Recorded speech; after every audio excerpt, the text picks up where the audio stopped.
Hello, আসসালামু আলাইকুম। আমি এখন কদ্দুর আছি তোমরা জানেন। বর্তমানকার মনে আছি এই যে জমির খাতত, তবে এটা নিজের খাতটাত নাই।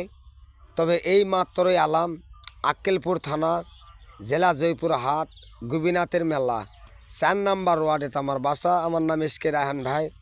তবে আমি এই মাত্রই আইলাম। তবে আসে দেখতেছি যে এই যে আমাদের প্রধান খাদ্য হলো আলু। তবে বাংলাদেশের মধ্যে সেরা, নর্থ বেঙ্গলের ভিতরে ফার্স্ট টু লাস্ট। তবে এই যে আলু, এই যে আমার এই ভাই কাজ করতেছে। তবে ভাইয়ের দেখা পাই আমি 1 পাও 2 পাও করে আলাম। তবে ভাইয়ের কাছে আমরা কিছু শুনবো। তবে ভাই কি বলে এটাও আমরা আজকে জানবো। তবে আপনারা আমার সঙ্গে থাকবেন, আমি আপনাদের মাঝে একটু জানে, আপনারা একটু দেখবেন, আরও 10টা মানুষকে একটু সুযোগ করে দেবেন। তবে এই রকম যেন আবারটা সবাই যেন করতে পারে ইনশাল্লাহ।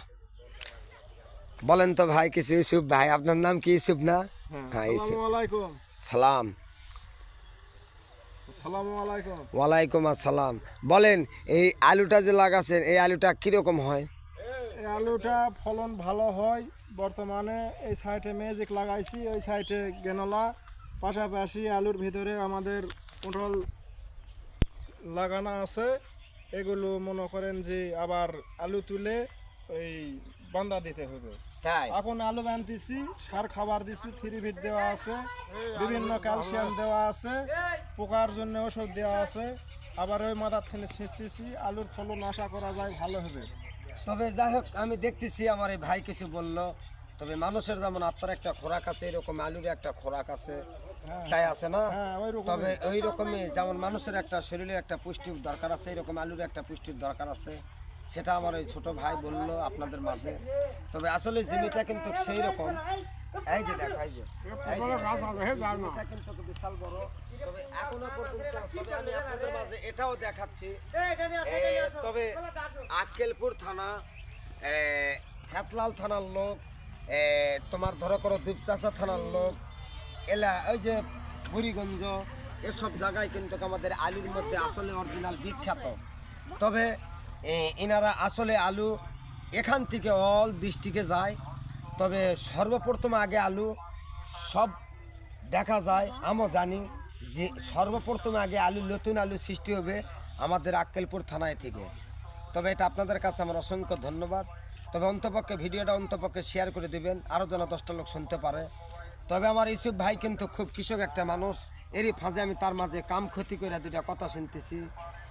তবে ইনি কিন্তু গাছ মনে হয় বান্দা দিবার চাচ্ছে, বান্দা দিচ্ছেন না? গাছ বান্দা দিচ্ছে, হয়তো এরপরে কিছু পানি দিবে। এই যে অর্ধেকটা আর কি পানি দেওয়া শেষের দিকে, এই যে অর্ধেকটা পানি দেওয়া শেষের দিকে। তবে আপনাদের কাছে আমার অসংখ্য ধন্যবাদ। আপনারা একটু দোয়া করবেন যে জমি এইটা সে যেন আরও কিছু এর সে পরিবর্তন লাগাইতে পারে। আর আপনাদের মাঝে একটা অনুরোধ, একটু দোয়া করবেন আলুটা যেন ইনশাআল্লাহ রহমতে যেন সুস্থভাবে বাড়িতে নিয়ে যায় পৌঁছাইতে পারে। এটা আপনাদের মাঝে আমার ধন্যবাদ। ভাই, এখানে অনেক লোকের রেজেক এই জমির উপর ভিত্তি করতেছে। আমার জন্য খালি আখায় না, আমি আশা করতেছি যে 2 টাকা লাভ, এখানে লাভবান হব। হ্যাঁ, ঠিক আছে, ঠিক কিন্তু আছে।